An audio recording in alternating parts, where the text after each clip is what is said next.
Hey everybody, welcome in Monday afternoon edition Guerilla Sports Off Ice. I'm Jesse Montano, and Megan got a lot less good looking. Jeez. We We got Evan Rawal from the Denver Gazette here filling in today. Going to be a really fun show. As always, want to start by reminding you guys about our great friends over at RefiJet. Did you know that you could refinance your auto loan? Well, with RefiJet, you could save around $150 every single month, all just a soft credit pull and zero hassle. Lower payments, flexible terms, maybe even some cash back in your pocket from your car's equity. Start today at RefiJet.com, the faster, easier way to refinance. Hello and welcome in. Please do not leave your luggage unattended on the station.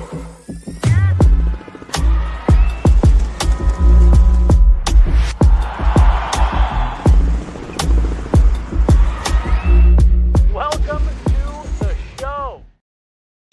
Hey, everybody. Welcome in. Guerilla Sports Off Ice. Jesse Montano, joined today by the Denver Gazette's Evan Rawal. Evan, thanks for joining us, man. It's always a pleasure to have you in the studio. Yeah, thanks for having me. Avs practice this morning, and really a lot of what we're going to talk about on today's show was inspired by a tweet that you sent, Evan. The Avs are off to a 5-0-1 start. They look great. I mean, they just dominated the Boston Bruins for 60 minutes a couple nights ago. And really, even the one game that they lost, not only did they pick up points, you could probably argue they were the better team. Mm-hmm. Yet I don't want to say they don't seem satisfied, but the intensity is just really ramped up. And I just want to get into all of that. And I think it's been a really fun start to the season. But I guess just how are you doing? How's the start of the season treating you? You were at Broncos yesterday. That was wild. Yeah, it's I don't think I'm built for football, covering football. Like the games are just, it's a whole day. I was there from 10 to like 9. It was just ridiculous. And then 80% of the game was terrible.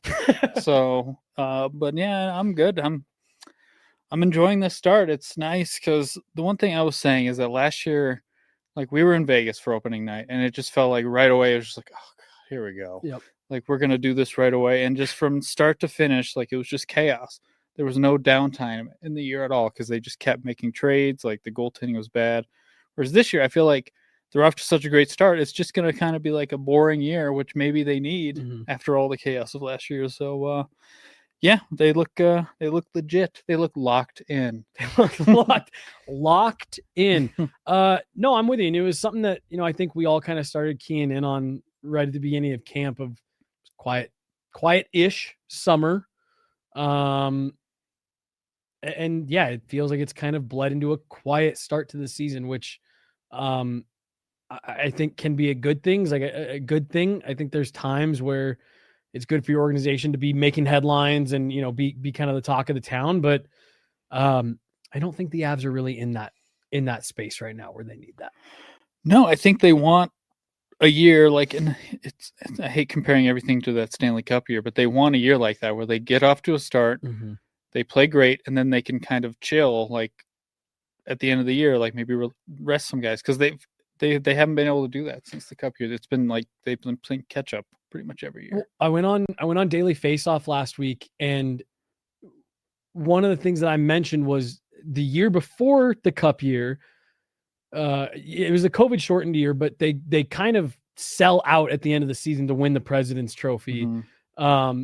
And I remember guys talking about that at the start of camp next year. No one explicitly came out and said like, oh, we shouldn't have done that. But I remember there were multiple guys, and I think Jared even said like, we probably emptied the tank a little bit too much trying to jockey for that position. So we just want to get into a good spot and be able to take care of ourselves heading. So not just comparing it to the 22 season, but I also think there's some comparisons out there of why it's maybe important to do that. You don't need to end up winning the division, winning the President's Trophy, but put yourself in a situation where you're not having to fight tooth and nail down the stretch. Well, and I mean, it could lead to you winning the division, which like Winnipeg, what did they win? 15 of their first 16 games last year. And then they just cruised to the division. And I think that's the goal. If you're the Avs or Dallas, like avoid the other team in the first round. You don't want to have to do this in the first round where you guys are emptying the tank against the other probably best team in the division in round one. Cause then it caught up to Dallas eventually down the line in the playoffs, and you don't want to do that. You want to. It's overlooked in the playoffs how sometimes just an easy path can help you there, and just having one easy series can get you to the finals. Well, and can you not make that argument for what we've seen out of the Dallas Stars 3 years in a row where they look kind of like this juggernaut until they get to the Western Conference Final and they've already played 14 games and they just kind of like they end up looking a little bit like a shell of who they were in the previous rounds. And I just feel like it's because they're so worn down. So to your point, and I think that's something else, as dominant as the Avs were in 22, they had a good path. Like they had it wasn't a total cakewalk, but like they made it look that way and they had a fortuitous path to the final. Yeah, it matters the positioning heading into the playoffs, because facing a Dallas in the first round over facing like, Minnesota, like a wild card team, Right. It's a big difference. So, and I think that's what they're working for. We haven't, it's too early to talk about that stuff to these guys right now, but I think that's a goal of theirs, I would have to imagine. Yeah. All right, well, let's get into why it feels different, aside from it just being a little bit more quiet. When we talked to Nate a couple nights ago after the Boston game, he said, we have elite players and they're doing elite things right now. Jared kind of echoed that sentiment of, yeah, we're playing really well top to bottom, but when your top guys are driving the bus the way they are, obviously you get Gabe Landeskog back while he picks up his first goal a couple nights ago, but while he maybe hasn't produced at the super high clip, Brock Nelson, I think, has been really good to start this year. Victor Olofsson has exceeded kind of what I was expecting after seeing there's just point being, there's a lot of areas of this lineup where you look to, it's like, yeah, that's better than it was a year ago. That's better than it was a year ago. Well, yeah, I mean, my boy Kobe was on the second line to start last year, so it is a lot better. And I think Val, I thought Val the first two games was really not looking like. I think he's been the best player on that line. And it kind of feels like a matter of time until he ends up on that top power play unit. But yeah, they're just, when your top line is that good and you're getting the occasional goal from these other lines, that third line I think has been really solid. Like Ross, even he's got 1 point, I think, but I think he's played really well. Yeah, he has. Jack's been fine. Like you said, Victor, he's been a good fit here and he's been responsible and he's shooting the puck, which is what they want. So he's versatile too. I thought he's fit in pretty well with that third line, but then when they've, whether it's he's caught out there for a long shift or Jared just tries to shake things up, he blends with those, with the top six guys and replaced Arturi Lehkonen on the top power play unit for portions of the last game. Yeah. And it looks like he's going to be there again tomorrow based off practice. But the other thing is that he's played a lot with Jack Eichel in his career. And you've noticed if the Avs have killed penalties and Arturi's out there for a penalty kill, it's he who's out there with Nate and Netchus on afterwards. It's not like Landy, who I would have expected. It's Olofsson, because they're like, okay, well, he's a skilled guy. He's played with skilled players before. And I talked to him about it and he's like, yeah, Nate's different than Jack. But all these guys are similar. If you get open, they're going to find you. Yeah. So eventually injuries will hit and he'll probably get a look at there. But they're just deep right now and they're playing really well. And it really all comes down to, in my opinion, just how structured defensively they are at the moment. They're just not giving teams a whole lot. Yeah. Well, and the 1 point that I think Ross Colton has comes off that goal from that really nice play. That was a really nice, really high skill play from Olofsson too. So he can get open and be the beneficiary of that, but he's also shown small sample sizes. I don't want to get carried away, but shown the ability that he can make plays and be someone who can, I'm not going to say drive a line, but drive a scoring opportunity. You mentioned Jack Drury. I've been impressed with the way he's looked in that role. Truthfully, Evan, heading into this season, I was kind of expecting he'll start there, but they'll eventually want to, move that and get someone through 6 games. And it's 6 games. I think he's looked fine. I think he's looked pretty good. Yeah, he's looked fine. I still think that if they want to win a cup, they're going to go out and find another center, because they keep saying he's an elite fourth line center, which is such a strange term to me, because then it's like, well, if he's an elite fourth line center, then he's probably a good third line center. Right. But I think they just, when Logan gets back, they really want that line back together, because it's like a safety blanket for Jared. So, but and we talked about this, when I came on in the summer, they can have him be the third line center for most of the year if they need to. They're good enough to handle that, and he's done just fine there. And He's made some nice plays offensively. He's not a big shooter, but he has a decent playmaking touch that, we don't see all the time. So he's had a good start. And yeah, the top three lines, they talked all this time about like, oh, we're going to try things out. It's been set since pretty much the start of camp, and it kind of looks like it. They've come out and played like they've got a lot of chemistry with these lines. Yeah. We throw this comment up here from FU 2006. Is there a rift or issues between Colton and Bednar?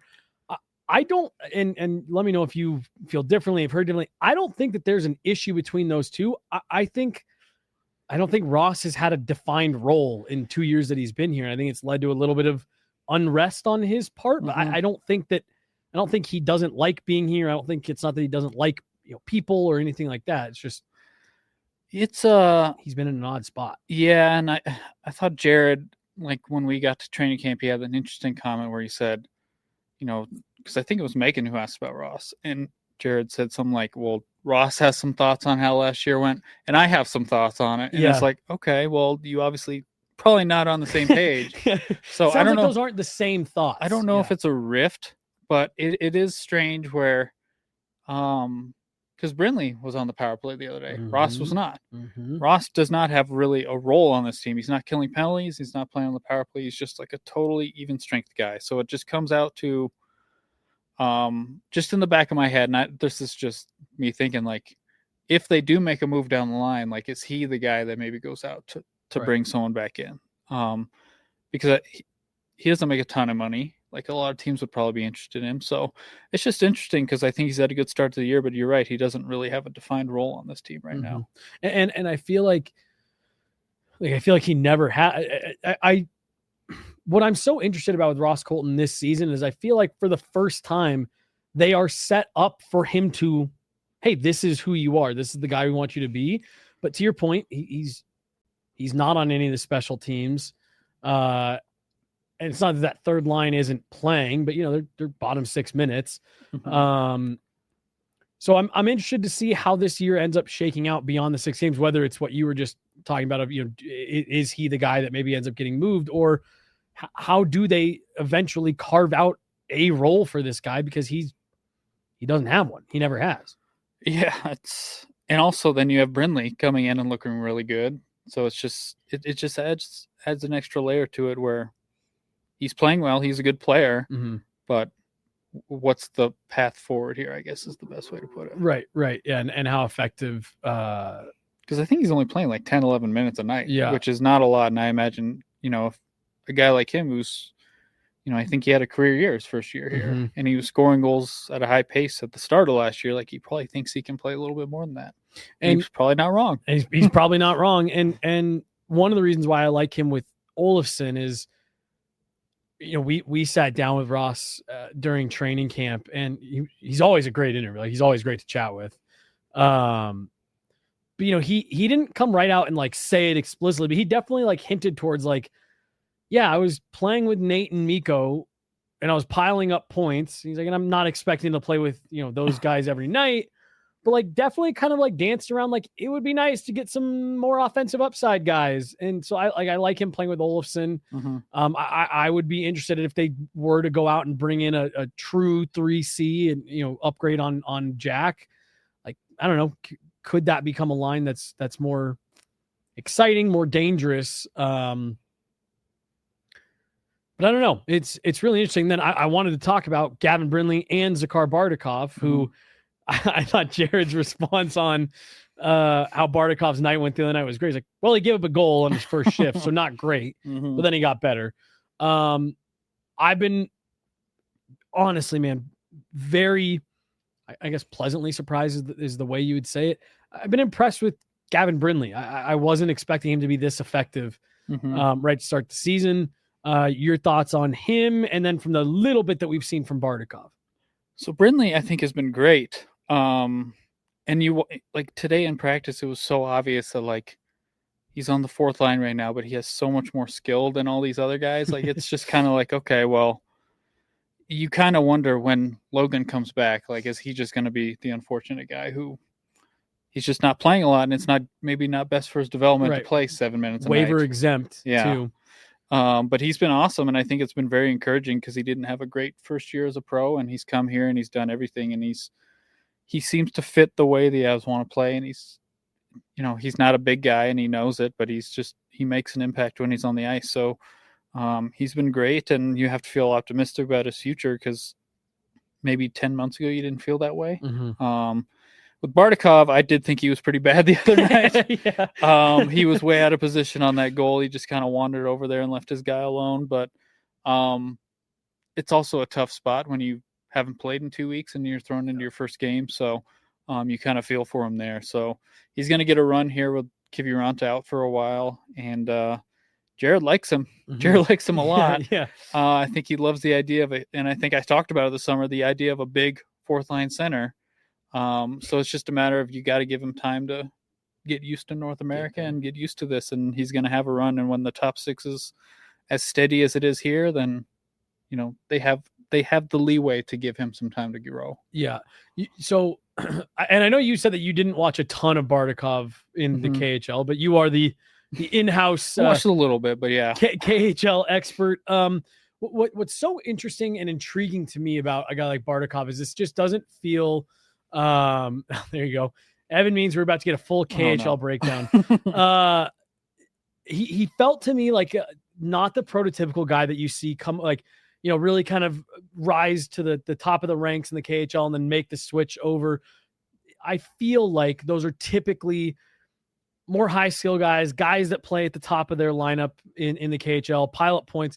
Not that Bardakov wasn't, effective or productive in the KHL, but he really did kind of come from more of a grind it out, bottom six, heavy on the forecheck, finish your hit type of role. And I just feel like that's rare to see that guy come over, and it's really kind of a perfect fit for what the Avs need. Yeah, I mean, up until last year, he was only playing like 12 to 14 minutes a night. And last year kind of jumped up a fair bit where he talked about it himself, like his offense kind of picked up and his all-around game did last year. But it is interesting because the Avs are not asking him to really do anything differently than what he did in the KHL, which is it's an easy transition to make. Whereas, we talked about with Kovalenko, like he was the guy and now he came here and he wasn't the guy. Like that's an adjustment that not everyone can make. So, yeah. And I mean, they didn't use him on PK the other day, and I'm not sure they're going to moving forward, but he has that ability if they want to. And I think they see him as somebody who can do this and maybe even be a little bit more down the line. Yeah. Well, and again, if you can start to if he can start to improve and become a really viable option for you night in, night out, like you're going to end up with a good problem to have once O'Connor gets back, once Kivy comes back, who was leaving the arena in a brace the other night and limping pretty hard. Look what you did. Well, so did you see what was sent to me? Yeah, I did. I was wearing it that night when he got hurt. And so is that my fault? Yeah, it might be. Should have just stayed on the hate train. yeah. But yeah, if you can suddenly, if you've got, a guy like Jack Drury that you're saying, hey, can we upgrade him and put him back, back on this fourth line? Again, good problems to have. Like, oh no, we've got too many centers. We don't have to spend a ton of time on the top six because everyone kind of knows, who and what they are. But I think the second line, despite being a little bit snake bit, haven't really gotten a ton to go up until that Boston game. I think they've done some good things. And that top line's on another level right now. Yeah. I mean, Net just did this last year where we started hot in Carolina and he's doing it again here. And then, I mean, Arturi is just the guy who holds everything together there. It takes a lot to play with Nate, not just like on the ice, but you have to be able to take like his intensity off the ice. And we've seen in practice, like Nate is tough on Arturi, and he just has the personality where it just seems like it's just like, well, whatever. Yeah, nothing bothers him. Yeah. And then on the ice, they have incredible chemistry. Yeah. Like he just does all these one touches in the neutral zone, right, to Nate, where it's just catches him stride. That's all Nate needs. And he's the perfect glue guy, I think. So I didn't ask Jared the question right a couple nights ago after the game, because I went in and I asked Nate about, I told him, I said, we ask you a lot about playing with Marty, but there's something about Nate and and Arturi that just works. Mm-hmm. And so I asked Nate about that, and he gave an all right answer, but then he ended it with like, oh, but he works well with anybody. And so I ended up kind of framing my question that way to Jared, and he was like, I've answered this a bunch of times. But is it just one of those things where, like you said, it's hard to play with a guy like Nate? And is it, in your opinion, just that Arturi does so many of those little things well that when you play with a player as elite as Nate, if you're doing those little things, Nate's always going to be in the right spot. Mm-hmm. So if you can get to the right spot, get the puck to the right spot, he's usually going to. Is it that simple that just the meat and potatoes way that Arturi Lehkonen plays just is perfect for a guy like Nate who doesn't mess up a lot? Yeah, and Nate, and that's one thing Jared said, and anyone who watches Arturi can see he's like a super intelligent player. Like he knows exactly where to be, and I think Nate appreciates him. Like he appreciates everything he does, and that line, which is kind of why I was like, okay, well, if they want to move Netchus down, I think they could, because Nate is always like, he's never like in front of the net. He's always moving around. So you need somebody that's going to go to the net, and Arturi will do that. But like for years, Landy and Mikko would go to the net. So it just made it a nightmare for other teams to deal with. So just Arturi does a lot of what Landy does. He's just not as big. So it's worked perfectly since he's been here. And I'm actually fascinated because everyone's talking about Kale's up next year. So is Arturi.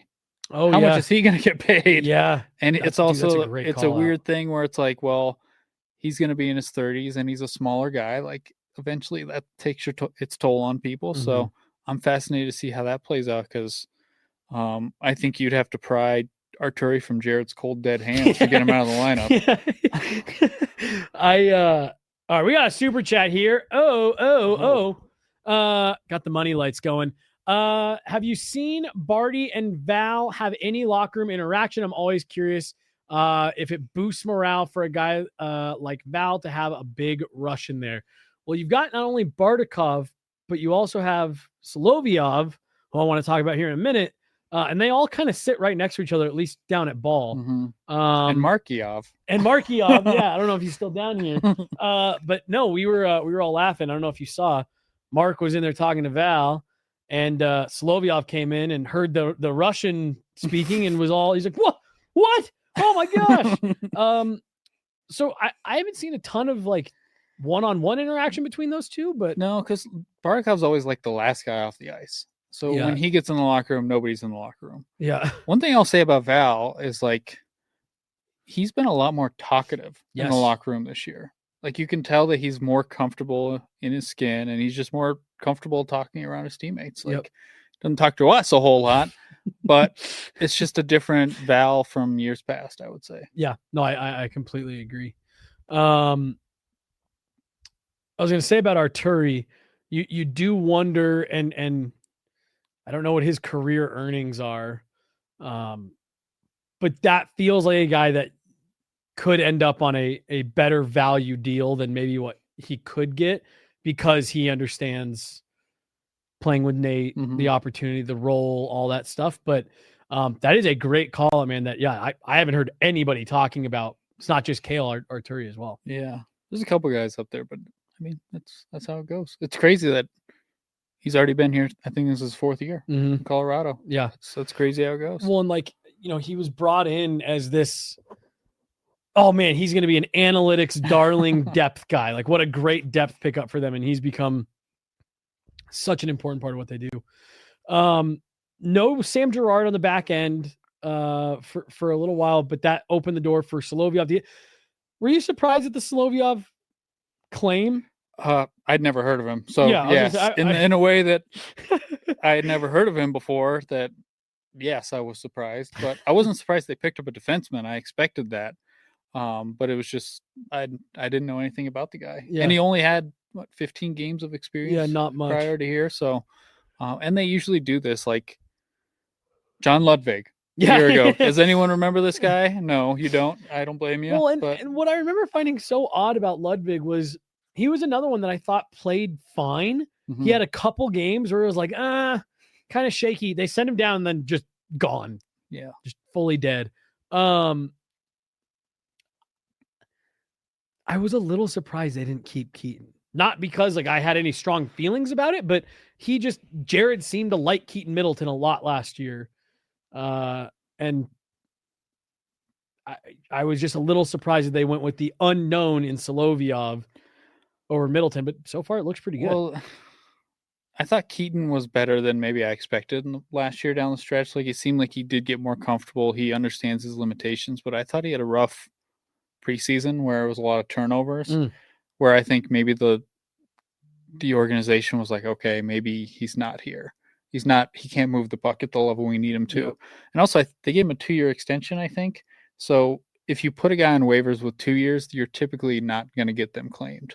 So I think they maybe were like, okay, this is a chance to get him through, because teams don't want to pick up that extra year. So interesting. No, good call. Yeah, it was a little surprising, but I mean, they obviously like this guy. And I wasn't there yesterday, but you said Jared sounds like he likes him a lot too. Likes him a lot. Yeah, no, I mean, it was the first time that, because Corey said the question was, I know you weren't very familiar with Solovyov. Now after a couple of weeks, you're a bit more familiar. What do you think? Jared goes, no, good question. Good question. And then, it was pretty complimentary of what Solovyov has done. And I think for a guy jumping straight in, without a ton of time, didn't get the whole training camp.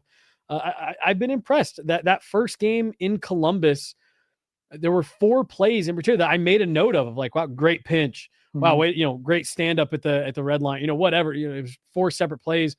He had one play, taking a passing lane away right in front of the net at the last second. I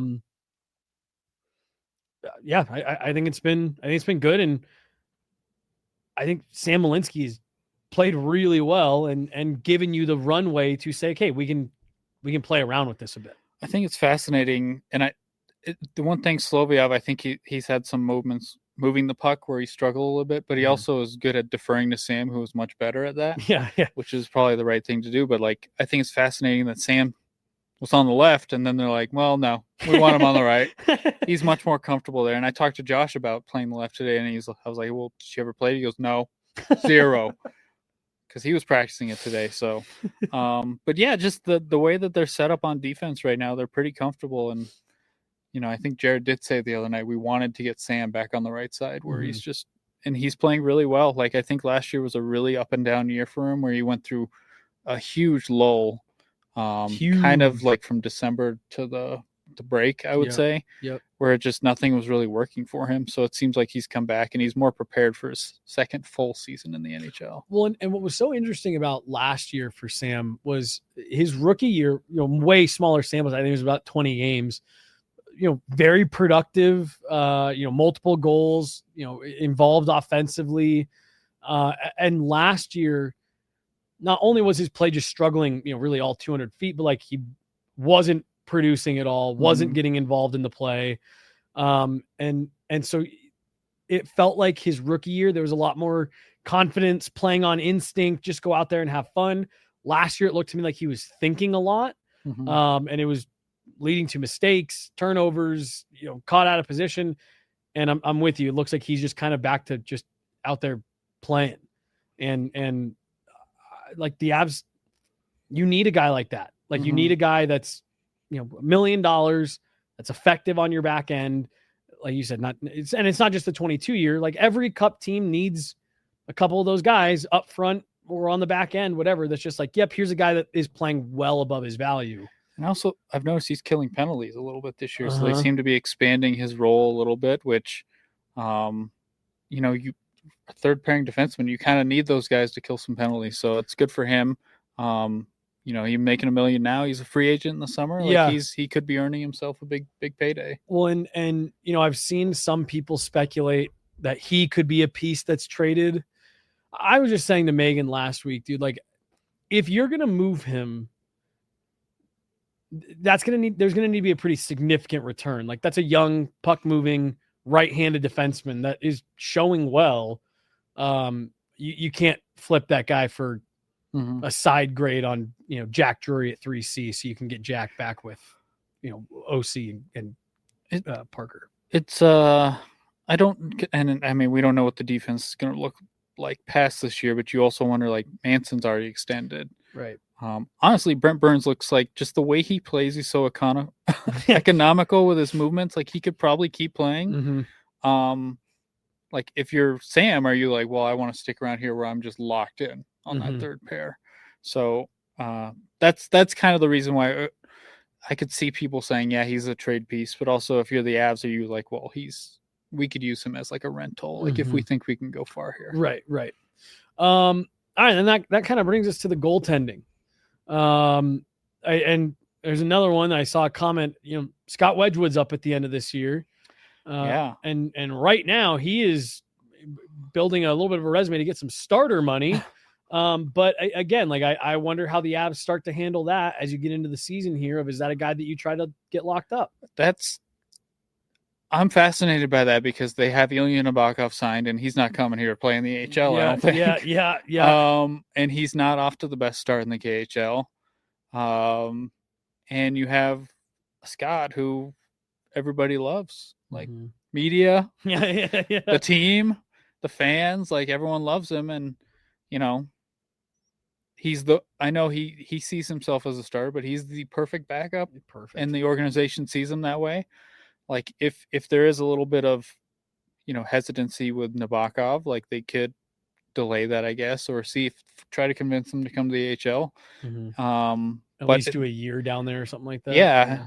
But then, you get in the point of how much do you want to pay your backup goalie, and do you want to really create that controversy because they still do really love Blackwood. Like I don't think there's a goaltending controversy just because it's not fair to say that when Blackwood hasn't even been able to play a game. Yep.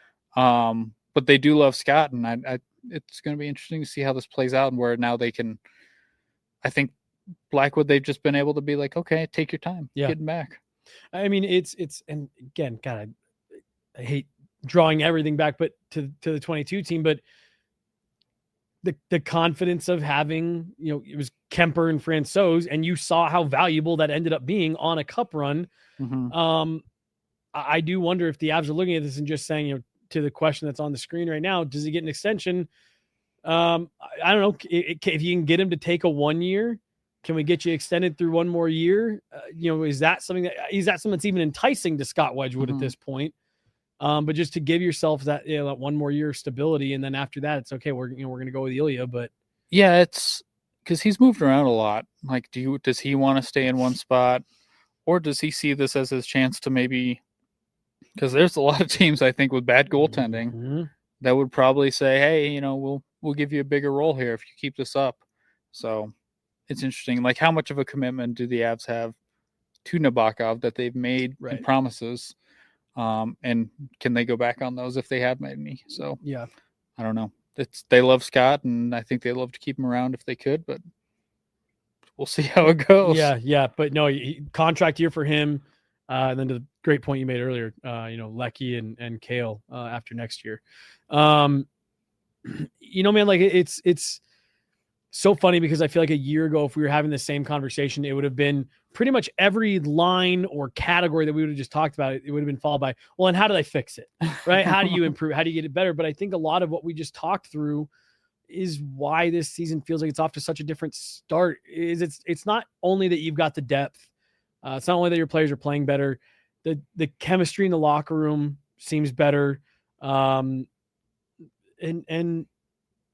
it feels like you have a lot more of the right pieces, as where last year just felt like you had a bunch of guys. Yeah, and I mean, we haven't talked about Landy really, but like just having him back, it does change a lot. Like the little things, like when we were in LA, like the Manson fight, and he was chirping at the other guy, but also he jumped off the bench, and the first thing he did is he went to the ref and he said, "Give him the extra 2." He needs the extra. Like you didn't have that last couple of years. So, and I think he's been fine. Like I don't know if you noticed the last game, he was frustrated. Like he kept slamming his stick on the ice. Like I think he expects more from himself. He hasn't quite looked as good as he did in the playoffs to me. Underlyings are still good though. Yeah, and that's the thing with that line is like they're not producing a ton offensively, but nothing really happens when they're on the ice defensively. So I think you're fine. You can, and the way the top line's playing, you can just let this play out and let them get comfortable. But just having him back in the locker room, it moves everyone down to where they can be more comfortable in their own skin because Mm-hmm. he's there to kind of be the leader. Well, and I mean, like, I'm sure you've had similar conversations. Like, I've talked to guys that weren't with the team, up until this summer.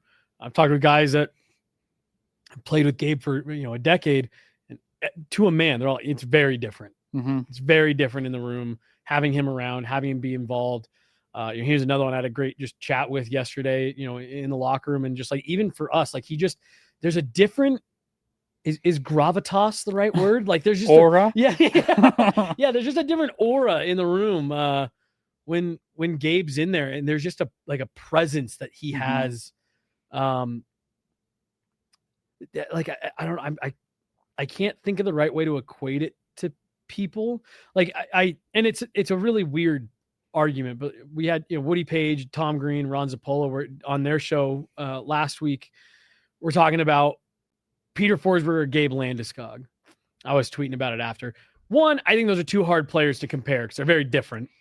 And it's also, what are you comparing? But I do just, like, I don't know if anyone means more to the organization other than Joe Sakic than Gabe Landeskog. Like, he's just, there's a presence he has in that building where just everybody, like Chris McFarland, looks up to him. You know what I mean? Yeah, that was a crazy take, I thought. Well, so truthfully, here's the real story behind that take. I got sent the question the night before, like, do you think this is good? And I said, no, they're all going to pick Forsberg immediately. I said, I understand why the question would be posed, because I'm around them every day and I see what Gabe Landeskog means to this group. So if that's your question of, who's more important, I think that's a great debate. But if your question is who was better, I said they're all going to pick Peter Forsberg immediately. And that was rightfully so. I don't know if you saw the clip. That was what, as Tom was talking through it, Ron Zappola interrupts him. Can I answer this? And they all, and so I put that out there, just trying to, like, present the alternate case because of what I was telling, our production staff the night before. Like, well, if this is the conversation, I think that's a great question. So that was really where that came from. My argument for the second most support, I would choose Waugh personally. See, I think he added, like, that team was loaded, but they needed, like, he was the guy that brought in the credibility, like, the winning, and then he kind of set the standard moving forward. I wonder, do you think that the way he left as a coach impacted his Mount Rushmore status at all? I'm over it. Like, it's what's done is done, and the Avs were better off for it. Yeah, I was just about to say that. And God, not to take a side swipe at Matt Duchene, but, like, we talk about that with the Duchene trade too. We're like, the Avs came out better for it. Like, fans shouldn't be salty. Like, Patrick Waugh leaving is why the Avs ended up with Jared Bednar, and look how that went. The Matt Duchene trade literally set the table for them to become the team that they did. And the Mount Rushmore thing is, like, are we talking their playing days or are we talking about otherwise? Impact. Yeah. Because if we're talking playing days, well, Waugh, 2 cups, Conn Smythe, like, he was the credibility that they needed to go that far. So I don't know. I ignore that stuff. And I've been over that stuff for a long time. Like, it is what it is. Like, his coaching is just different. I don't know. I'm happy that he got a second chance. I don't know why he picked that job. I don't know why he did either, but I always was a little, I did wonder if he would ever get a second chance, or if teams were just going to look at the way that it ended and being like, yeah, we don't want to potentially end up in that situation. I don't see how he makes it through the year, because that's just a bad team, and they're just weirdly constructed where they're older guys. And Matthew Schaefer's fun. He looks great. Like, he looks incredible for an 18-year-old defenseman who just turned 18. Like, he's like McKinnon is up here, where he turned 18 like a month before the season started. And the things he's doing is incredible, but the rest of the team is just not it. And I'd be surprised if Waugh makes it through the year, because the GM didn't hire him. Like, this is a new GM. Oh yeah, he's gonna want to pick his guy. Right? Yeah. So I don't know. Every time I hear, cause it's Matthew Darsh, right? Stan Darsh. That's all I can think of. Stan Darsh. Yep. But yeah, man, just to kind of, put a bow on everything. Like, I think this is a really fun group that the Avs have here. And I think what Avs fans should be excited about is the fact that like there will be tweaks to this roster. This won't be the same roster that we see in April, but the tweaks that you're talking about are, can you get an upgrade on Jack Drury? Can you find one more, piece to add to your back end for a little bit of extra punch? It's not, holy shit, you need a second line center. You need one, maybe two goalies. Let me ask you that really fast. Obviously, the play of the goaltending is way better. You see a huge difference in the confidence of this group, right? In front of them. Yeah, and then also just the locker room. Like, they're just two very different human beings than the previous guys. And the team loves those guys. So, yeah, I mean, it's easy to play confident when you expect your goalie to make a simple save. Like, and it's harsh, but the first 2 months, the Avs couldn't get a simple save last year, and that's just the reality of it. And you play a little bit more tense when you're just like, oh no, I made the wrong read. We're screwed. Megan and I talk about it all the time, and coincidentally, it was in the Buffalo game that ended up being, the game that Georgiev got pulled. Scott Wedgwood comes in and everything changes. But Calvin DeHaan, who, I'll let that one go. Calvin DeHaan, there was a play that led to one of the Buffalo goals where exactly what you're saying, you could tell that you could see the thought process in his head of like, I don't want to let this guy shoot, but this guy's backdoor, I need it. And he ended up getting caught kind of in no man's land, not covering anyone, but it was a result of, you could just tell in his body language that the first thing that was going through his head was, I can't let this guy shoot, because if he shoots, it's going to go in. And so again, like, just that extra layer of thinking and lack of confidence led to a really bad defensive play from him. But if you know what you're looking at, you saw what it was bred from. I mean, every defenseman and goalies want their defenseman to take away the pass too. Yeah. But instinctually, if your goalie can't make a save, it's just human nature for them to be like, oh, I got to do everything. I can't let this happen. So, it's a very big difference this year with Wedgwood, and we haven't even seen him with Blackwood too. So, this team is just. I asked Josh, I was like, that was a pretty intense practice. You guys are 11 out of possible 12. He's like, yeah, I think Jared wanted to send a message. Yeah. And he didn't say this, but like, don't get too high on your own supply. Like, there's still a lot of work to be done. So yeah, they're very serious this year, and we've seen it already. They've got I think if, according to them, or hope, they're probably hoping, you got a long ways to go. This is the ultimate season where it's like, can we really just fast forward to April? Oh my gosh, dude, I know.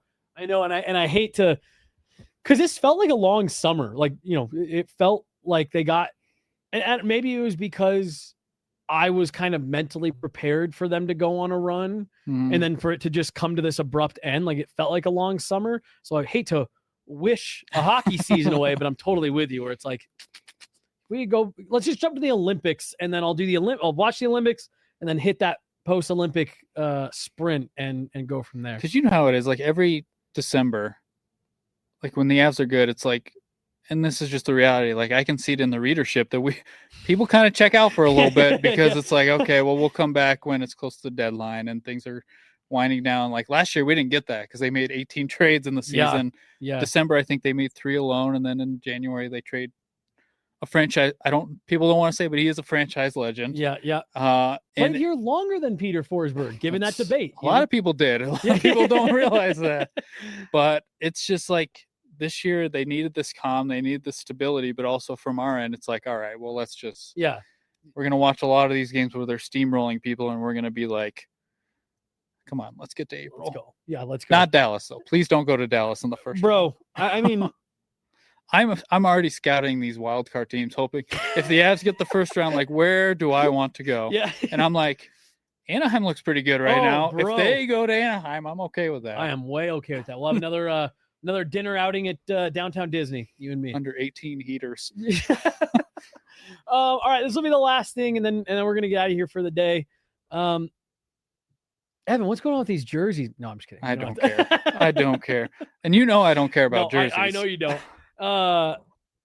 but they've as much as, because I think a lot of the media contingency, I'm a big gear guy.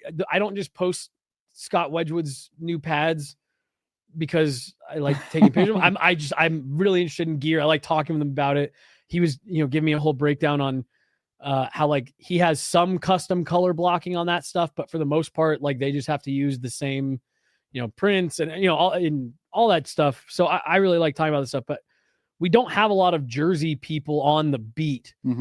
Yet somehow it has gotten to the point where this is even a topic of conversation that we are talking about a lot in the media room. It's just been really weird. Well, I got trolled which was ridiculous because they posted new look for practice today and then they don't wear it. And then they make fun of me. I'm like, what?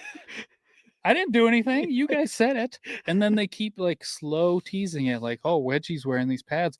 Why would he be wearing them? Yeah. And it's just like, we know what it is. Everyone knows what it is. Just show it. And like, it doesn't, like, people are annoyed right now, but they know that it's going to sell out. Like, it just doesn't matter. I personally, like, it just sounds like it's just a full Nordiques setup, like Replica, nothing different. Yeah. I think that's a little boring personally. Like, it's going to look great, but it's also like, you should have changed it up a little bit personally, but I would have liked to see a burgundy version of the reverse retros they did. The Nordiques ones, like just literally inverse that. Burgundy with white trim instead of white with burgundy trim. Those ones look good. Yeah. So here's the weirdest thing that I find about the jersey release is they've done it backwards, where usually they'll release the jersey like on a model or something like that, and then it'll be a week or two later you'll see the full kit. We all know what the full kit looks like now, except for the jersey. And hey, what do I know? I just work here. It's just the teases. I think people are like, stop. We know. Just put it out. We're teased. We're teased enough. Yeah. Evan, really appreciate you coming by, man. Thanks for coming. Well, I'm joining the Broncos beat after yet. No, I'm just kidding. Oh God, yeah. I felt so bad. Because we were talking about before, but Ross Colton is a Giants fan. He was there yesterday, and I went up to the locker room. I'm like, I'm sorry. Like, I don't think either of those. Like, I don't think the Broncos look good, but I just feel bad for you. And he's like, he went off again. And then one of the equipment managers was like, are we doing this again, Ross? And he's like, I couldn't sleep last night. I'm sorry. And I was like, I feel bad now. But, I mean, like, I had to talk to him about it. Yeah. This isn't a football pod, and I'm not a football guy, but I'm watching the end of that. I'm watching that whole game, just like, what am I watching? And then, I saw just a bunch of people tweeting, the national accounts, national beat writers, let alone local, fans, media, like, oh my gosh, crazy game. One of the, game of the year, blah, blah, blah. I was like, that game was terrible. That was just, who made the least amount of mistakes in the last 3 lead changes in the last 2 minutes? That's insane. It's just bad. I will not be switching to the NFL beat anytime soon, unless I'm forced onto it. I guess I don't know. I can't say that offhand, but I like covering the NHL, especially. It really, like, I did tweet it, like, it does make you appreciate watching Nathan McKinnon and Cale Makar every single night when you're sitting there watching, batted ball after batted ball, and you're like, oh, this is not entertaining at all. And then Sean Payton makes you appreciate Jared Bednar. Oh, does he? Jared can get spicy a little bit, but not like talk down to you, right? Like, where this guy, like, yeah. Well, and like, can we also just get poor Sean Payton some Carmex or something? Just in between every answer, it's like, God damn. He's closing out with some ASMR. Yeah, get this guy a moist towel or something for his face. All right, that's gonna do it. Avs are in Utah tomorrow, and then I told Corey to bring back some swig. Yeah. Hey, that we were all saying that would be I would be all right with that as a Utah's first round matchup. Too, yeah. Yeah, just short travel and be just buzzing off of swig all week. I'd go to that sandwich place. Did you go to I don't think I did. There's a sandwich place within 3 blocks of the rink. Corey and I went there twice last year, and I remember the first time we both walked back to our hotel room, and I got a text from him saying this. I was eating it like, oh my God, he goes, this is a professional sandwich. And I was like, I was thinking the same thing. So I'm fine with Utah. That was just such a weird experience last year, because I think it was you and me had we all like gone to dinner or something, and we were walking back, and the Jazz The Thai game was place. going on. Yeah, that was right. Yeah, we went to the Thai. It was opening night. Opening night for the Utah Jazz, and there was like not a soul out in downtown. Like the bars were all empty. We walked by the Delta Center, and it was just like all quiet outside. And I was like, this is really It's weird. a strange city. I have no issues with it though. I'm fine going there. Yeah, no, it was great to get around. Yeah, Evan, thanks for coming by. Avs are gone tomorrow. Back at home against Carolina Thursday. We'll bring you guys all kinds of great content, and then we will have the official Colorado Eagles podcast dropping a new episode tomorrow. That'll be with Megan Angley. She got a bunch of great interviews for you guys.